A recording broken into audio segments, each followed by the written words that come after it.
Even as I was driving there, I was like, only thing I knew was what I could probably sell it for. And because I had shown buyers there and I had closed a few deals on the buy side a year prior, I didn't even understand the concept back then of like, is it worth a little more this year? Is it worth a little less? I just kind of went off of what I knew. And I thought, well, I think I could probably sell this at the end of the day for 500. Maybe that, okay.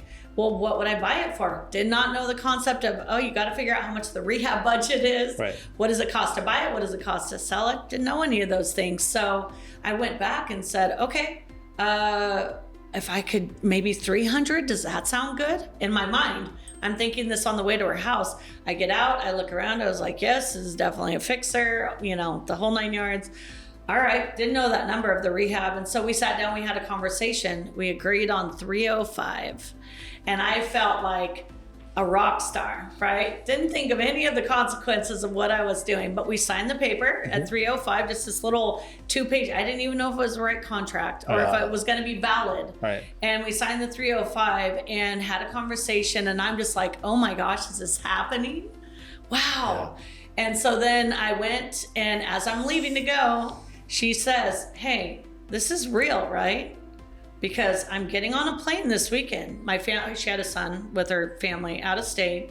I'm going on a plane this weekend and I'm gonna go get an escrow on the house I'm gonna buy there. I think she was moved to Missouri.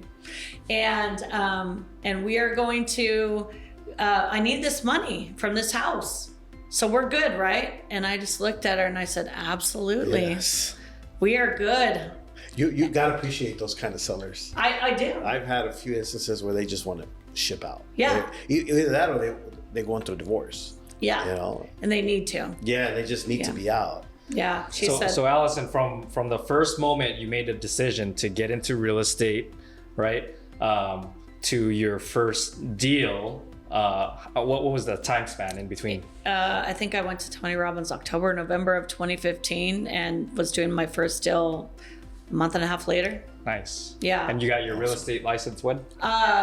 2014. I had been an agent for about a year and a half. Okay. And So you moved pretty fast after made that decision, and you got that aha moment from attending the Tony Robbins event. Yeah, I couldn't even tell you what particularly he said, just the thought process shifted there. It was like, I'm tired of this life of not being able to get groceries that I really want to go get. And I had, I was raising 6 kids at the time. I had 4 teenagers and 2 babies. Yeah. And so I said, this can't be okay anymore. And the thought I also always had was, is this the example I'm going to set for them? Is this going to be what their life becomes? Because this is what my life was.